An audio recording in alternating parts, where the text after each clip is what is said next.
الحمدللہ رب العالمین والعاقبۃ للمتقین والصلاۃ والسلام علی خیر خلقہ محمد وآلہ وصحبہ اجمعین ومن تبعہم بإحسان الی یوم الدین اما بعد اللہم رب اشرح لی صدری ویسر لی امری واحلل عقدۃ من لسانی یفقہوا قولی اللہم رب زدنا علما اللہم رب زدنا علما اللہم رب زدنا علما آمین۔ محترم سامعین کرام، سب سے پہلے میں آپ تمام حضرات کو مبارکباد پیش کرتا ہوں کہ آپ لوگ ہماری بات سننے کے لیے موجود ہیں۔ رمضان المبارک کا مقدس مہینہ آپ اور ہم سبوں پر سایہ فگن ہے۔ رمضان کے روزوں کو رکھ کر کے ہمیں اور آپ کو اپنی جھولیاں بھرنی چاہیے اور اپنے نیکیوں کے اعمال میں اضافہ کرنا چاہیے۔ رمضان المبارک کے تعلق سے کچھ باتیں بطور درس آپ تمام کے سامنے پیش کرنے کی کوشش کرتا ہوں۔ بار الہ سے دعا ہے کہ اللہ رب العالمین ہمیں حق اور سچ بات کہنے کی توفیق دے، ساتھ ہی ساتھ ہم تمام سامعین کو سننے سمجھنے سے زیادہ عمل کی توفیق بخشے، آمین۔ رمضان کے تعلق سے یہ پہلا درس ہے جو رمضان کی فضیلت پر مشتمل ہے۔ لفظ رمضان رمض سے مشتق ہے۔ رمض اس بارش کو کہتے ہیں جو موسم خریف سے پہلے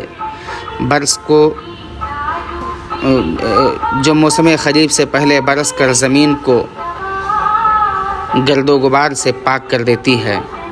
تمام مسلمانوں کے لیے مہینہ اللہ تعالیٰ کی طرف سے رحمت کی بارش کا ہے، جس کے برسنے سے مومنوں کے گناہ دھل جاتے ہیں۔ علماء کرام رمضان کو رمضان کہنے کے کل 4 اسباب و وجوہات بیان کرتے ہیں۔ پہلا سبب، رمضان یہ لفظ رمضہ سے ماخوذ ہے، جس کا معنی ہوتا ہے کہ دھوپ کی شدت سے پتھر، ریت وغیرہ کا گرم ہو جانا۔ چونکہ یہ مہینہ گناہوں کو اس طرح جلا دیتا ہے جس طرح سے سورج کی گرمی زمین کو جلا کر سکھا دیتی ہے۔ دوسرا سبب یہ بیان کرتے ہیں کہ پہلی مرتبہ جب روزہ فرض ہوا تو یہ ماہ مبارک سخت گرمی کے مہینے میں پڑا تھا، سخت گرمی کے دنوں میں پڑا تھا۔ تو جب گرمی کی وجہ سے گرمیوں کا احساس ہوا تو اس مہینے کا نام رمضان پڑ گیا۔ تیسرا سبب، رمضان کا ایک معنی جلنا اور جلانا ہے، جیسا کہ ایک حدیث میں اس بات کا تذکرہ موجود ہے۔ آپ صلی اللہ علیہ وسلم نے فرمایا کہ صلاۃ الاوابین حین ترمد الفصال، صلاۃ اوابین نماز کا وقت اس وقت ہے جب اونٹ کے بچے کے پاؤں دھوپ کی گرمی اور شدت سے جلنے لگے۔ صحیح مسلم کی یہ روایت ہے۔ تو رمضان کو رمضان اس لیے کہتے ہیں کہ اس مہینہ میں روزے داروں کے گناہ کو جلا کر اللہ رب العالمین ختم کر دیتا ہے۔ چوتھا اور آخری وجہ، رمضان کا ایک تیسرا معنی یہ بھی ہے کہ رمضان ایسی بارش کو کہتے ہیں جو موسم گرما کے بالکل اخیر میں آئے اور گرمی کی تیزی کو دور کر دے۔ تو رمضان کو رمضان اس لیے کہتے ہیں کہ رمضان کا مہینہ گناہوں کے جوش کو کم کر دیتا ہے اور برائیوں کو دھو ڈالتا ہے۔ جس طرح موسلادھار بارش برسنے سے زمین گرد و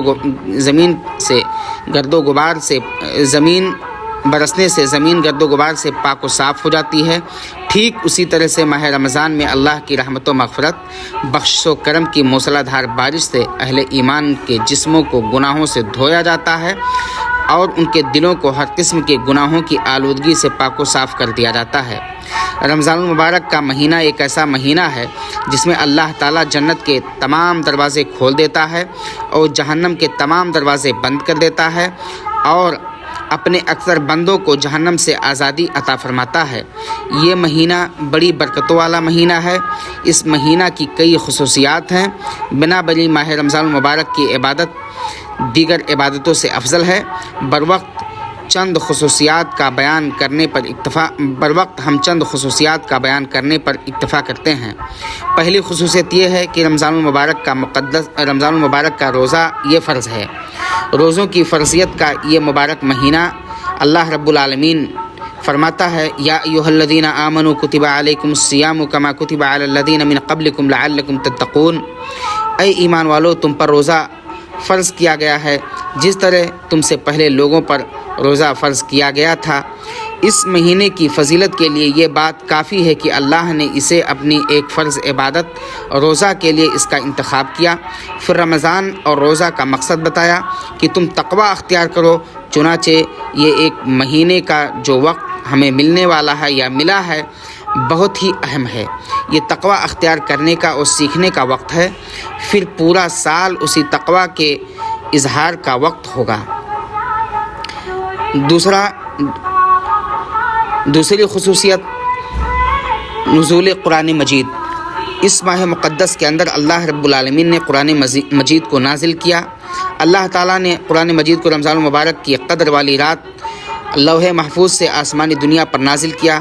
پیارا فرمان ہے شہر رمضان الذی انزل فیہ القرآن ھدی للناس وبینات من الھدی والفرقان۔ رمضان کا مہینہ وہ ہے جس میں قرآن نازل ہوا جو انسانوں کے لیے ہدایت ہے، اور اس میں ہدایات کی واضح اور حق کو باطل سے جدا کرنے والی دلیلیں ہیں۔ اور ایک جگہ اللہ رب العالمین نے فرمایا انا انزلناہ فی لیلۃ القدر، بے شک ہم نے اس قرآن کو لیلۃ القدر میں نازل کیا۔ تیسری خصوصیت جہنم سے آزادی۔ رمضان المبارک کی خصوصیات میں سے ایک خصوصیت یہ بھی ہے کہ اللہ رب العالمین اپنے اکثر بندوں کو جہنم سے آزادی کا انعام دیتے ہیں۔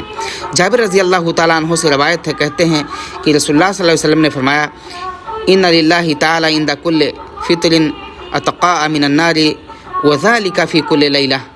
سنن ابن ماجہ کی یہ روایت، بے شک اللہ تعالیٰ ہر افطاری کے وقت بہت سے لوگوں کو جہنم سے آزاد کر دیتا ہے، اور ایسا ہر رات اللہ رب العالمین کرتا ہے، یعنی آزادی کا سلسلہ مسلسل جاری رہتا ہے۔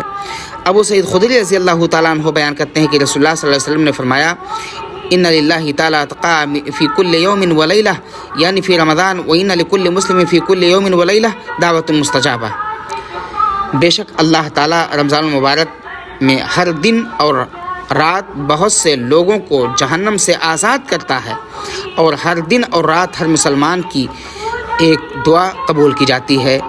اللہ رب العالمین ہم تمام مسلمانوں کو رمضان المبارک کی فضیلت اور اس کے برکات کو سمجھنے کی توفیق عطا فرمائے۔ اگلے درس کے لیے یہیں پر اکتفا کرتے ہیں۔